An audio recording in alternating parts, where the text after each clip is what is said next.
Alrighty.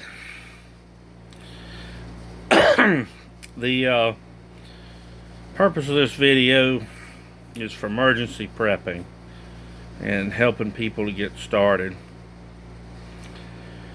And particularly for people in Florida where I'm at, we know it's hurricane season. It comes every year. You don't want to be the one at the last minute running out, buying cases of bottled water and toilet paper and all kinds of crazy stuff at the last minute, creating shortages for everybody else. You don't want to be that guy or gal. Getting started, fairly simple. First thing I tell people to get, flashlight. This is a little Ozark Trail. Uses 3 AAA batteries. It's metal body construction.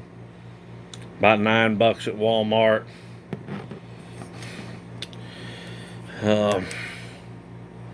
Fairly bright little light.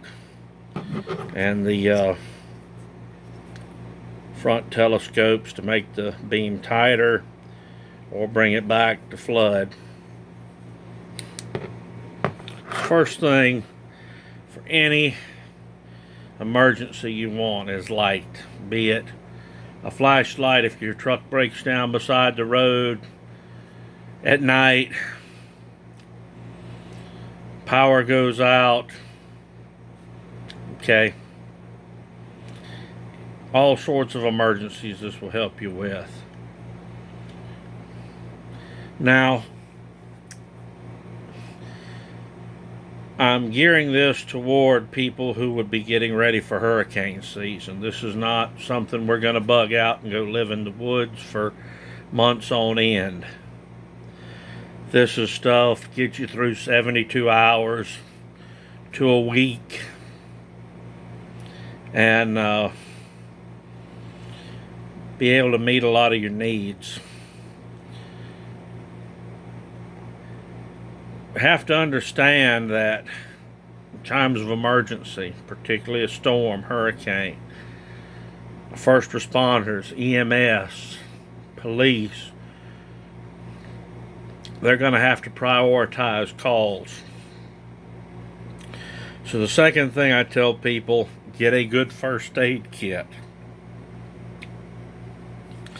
Also take a good first aid class and know how to treat common injuries and deal with common ailments, excuse me.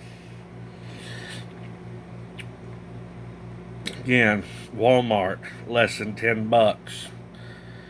If you catch it right, there's no sales tax on these. Third thing, water. Figure you're going to go through about 2 gallons per person per day. This is for drinking, sanitation, cleaning. Don't be that guy that rushes out and buys 10 cases of bottled water. Pay attention to what's going on. Get you some empty gallon jugs or empty containers of some sort. Fill it up with water way ahead of time. Okay. If you're on city water, you may have to boil water. If you're in the country like I am, okay, I'm on an electric pump. Well water. I lose electricity. I also lose running water. Okay. So we want to be cognizant of that. You can go several weeks without eating. You can go only a couple of days without water. This is not something we want to be in a contest, survival of the fittest. We want to be relatively comfortable. Again, we're assuming most people are going to be staying home, and they should have all their supplies there. You should also have an evacuation plan in the event that you have to evacuate, as circumstances are, and have stuff together where you can put them in the car and go. Also have a plan where you're going to go, where you're going to stay in advance. We don't want to leave, say, Jacksonville and have to drive all the way to Chattanooga, Tennessee to find a motel room to spend the night. By the same token, we also want to keep fuel in the vehicles, where if we have to evacuate, we can. It's as much a convenience factor as it is a factor of when you get on the road, gas stations may be out of fuel. As far as food goes, first thing I'm going to tell you, have stuff that requires little to no preparation, and have stuff on hand that does not require refrigeration. You lose power, stuff in the refrigerator and the freezer is what you're going to want to eat first. Okay, that way you can have your canned stuff, your stuff that doesn't require much refrigeration. That's your reserve supply. Some people say, well, how do you expect us to cook without electricity? Charcoal grill, gas grill. Okay, you're dealing generally with the aftermath of the storm with power out, not during the storm. Okay, if you see it coming, cook ahead of time.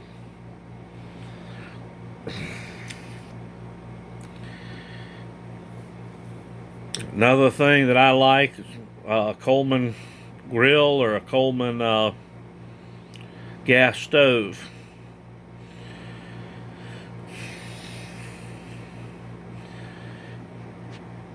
So the flashlight where you can see what's going on, the first aid kit, the water, those are our basics, and we've got food covered.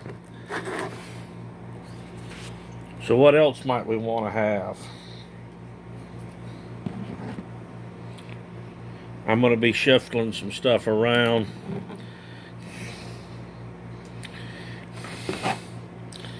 I like to have a moldy tool. 2 of these are Swiss Army knives, and they work wonderfully.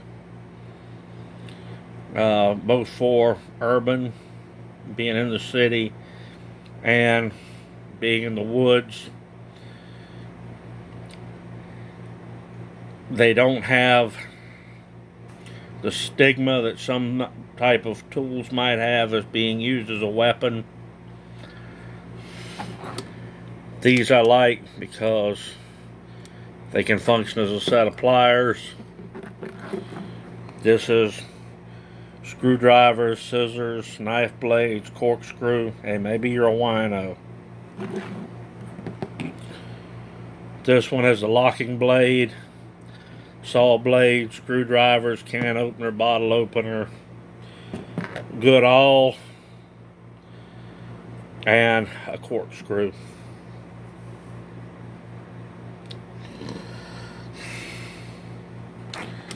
If we're dealing with the aftermath and we're having to cook on a grill or something else, we need some things to help us make fire.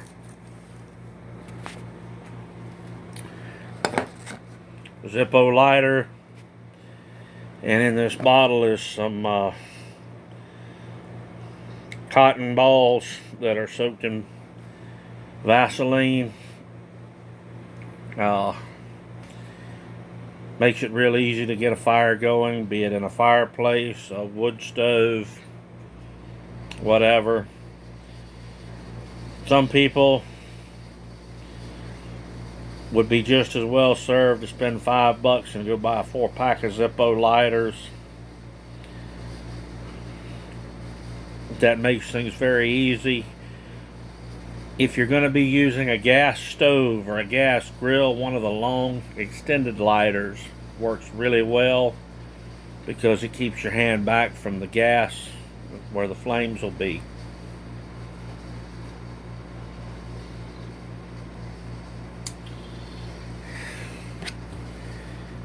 A lot of uses for a bandana.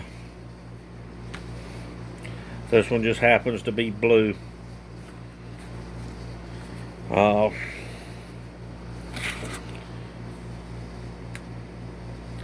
I'm in a rural area. We don't have a lot of gangs. If you're in a city, you may want to kind of be a little bit careful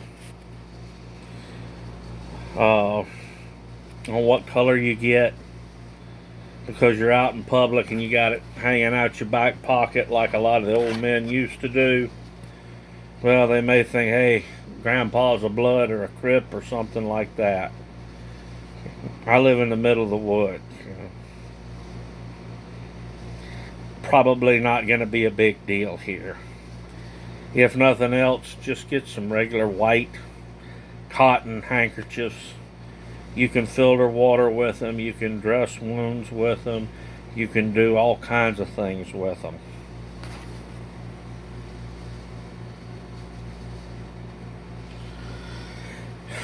Other things you may want to have on hand: tarps, in the event you have damage to your house. Chainsaw can be invaluable.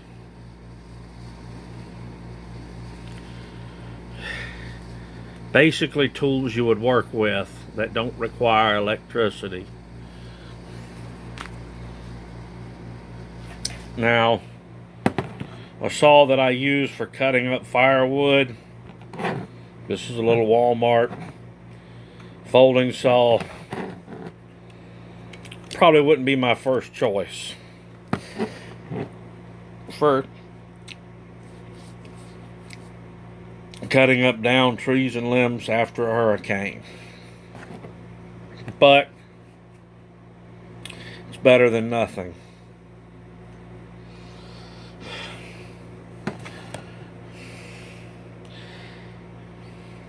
I feel some people would not think this is one of my videos or a good video if I didn't talk about a good cutting tool. The sheath on this has been battered. It's been one of my go-to blades for many years. And this is a buck 119. But for a lot of your uses, probably use a regular pocket knife or a kitchen knife for a lot of cutting purposes. Still, if I had the option to have a good heavy-duty knife, this would make a really good option. And I know some people are going to say it's not a full tang knife. It doesn't have a full tang handle. It's not a survival knife. Well, it's probably done more than any other knife I own. Some of them come and go. This one came to stay, and it's still sharp as a razor.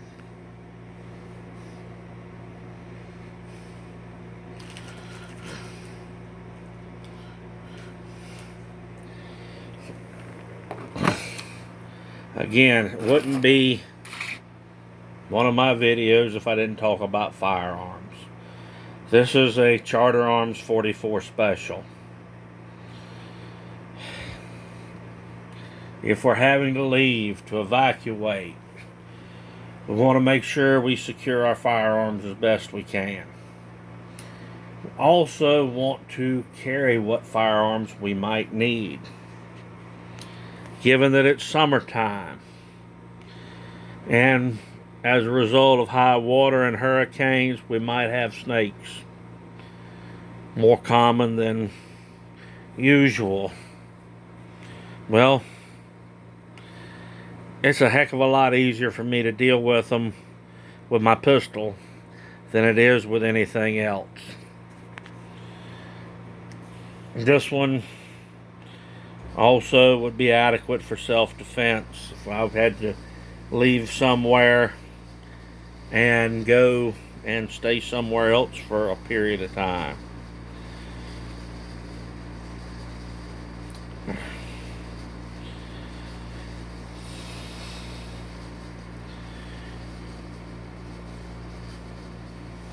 Other things that would be helpful: have the stuff you normally use. Maybe we get some wind, rain, maybe things are relatively unaffected. We don't even lose power for long. Well, you don't want to be in a scramble going to Walmart and it interrupts your plans. Another factor to consider: some of us have jobs where we might not be able to evacuate. For instance, with my job, I know if we have a hurricane approaching, I'm going to go on standby and subject to be called in under an emergency order at any time.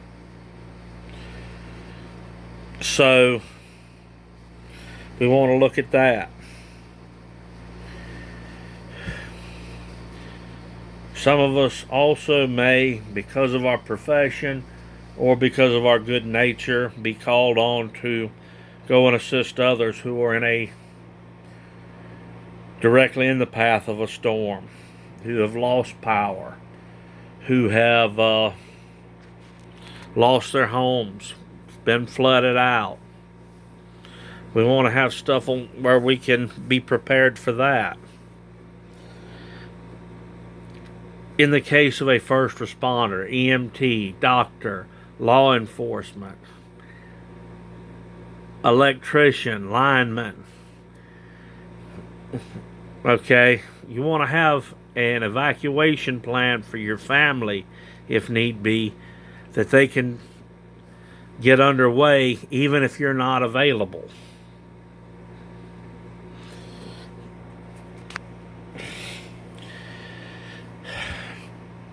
So that's some thoughts on beginning to prepare for emergencies.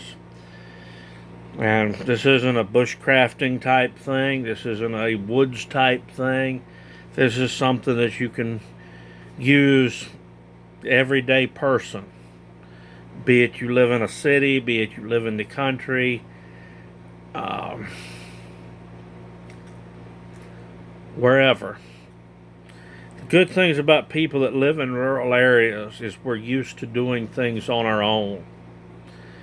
Whereas, okay, in a city, hey, let me call an electrician, let me call a plumber, let me call the police, let me call EMS. Well, we're used to having to kind of deal with things for ourselves and by ourselves. And so a lot of this stuff is kind of second nature.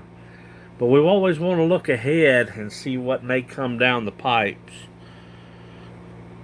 and take the precautions to secure our own safety and the people we care about safety. Later on,